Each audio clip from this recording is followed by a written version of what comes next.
Alô, amigos. Foram 7 jogos do Campeonato Brasileiro da Série A ontem à noite. 30 gols. Média 4,2 gols por jogo. A moçada resolveu pegar o mapa da mina e enfiar gol de tudo que é jeito.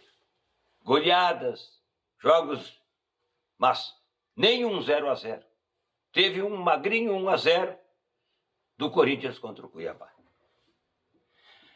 A gente conversou em outras oportunidades e ontem, se eu não estou muito fora do contexto, se falou a respeito de que quando está bem é o grupo, quando está mal é o técnico.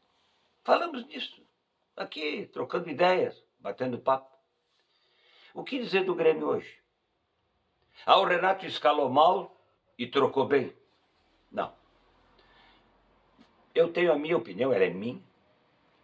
Eu escuto a opinião de todo mundo e respeito. Eu acho que o Renato ontem, ele estava como todo torcedor gremista. E talvez toda a imprensa para saber como colocar o time em campo para encarar um Flamengo. Ele optou por 3 zagueiros. Ele veio com uns atacantes um pouco diferentes de posicionamento.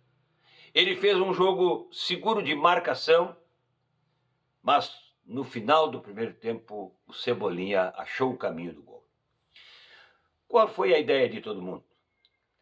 Se 0-0 estava de bom tamanho, o Grêmio estava bem certinho para marcar, mas não tinha alternativas para atacar, o segundo tempo poderia ser pior do que foi o primeiro. E aí o técnico já veio com o Ferreira. Mas o Ferreira que entrou ontem, vamos combinar também, né? Não foi o Ferreira dos últimos jogos, mais dedicado, entrou um pouco mais aceso, acordou, até te diria, o grupo. E aí o Renato buscou depois o André e o Nathan Fernandes. E os 3 acabaram marcando os gols que deram a vitória para o time tricolor. Mas quando o Grêmio empatou o jogo, o Flamengo ficou como eu estou aqui nesse momento, com cara de sono. Cheguei às 3 da manhã. E o Flamengo, eu não sei que hora chegou, bastava também sonolento.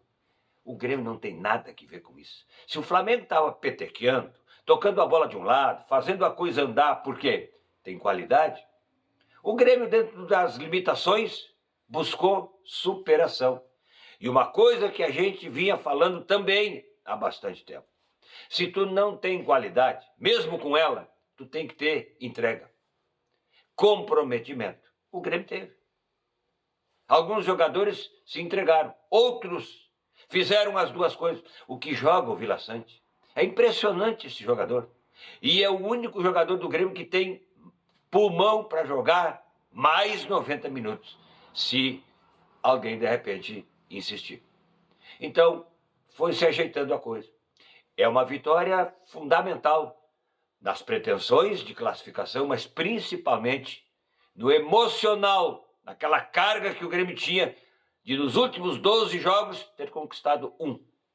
E dentre esses 3 jogos, 4, o Grenal que o Grêmio acabou perdendo. Então recuperou. Agora tem América, Curitiba e Bahia. Parece fácil. O Renato avisou. Ainda bem que o Renato conhece e sabe. O Inter tem o Vasco, hoje à noite.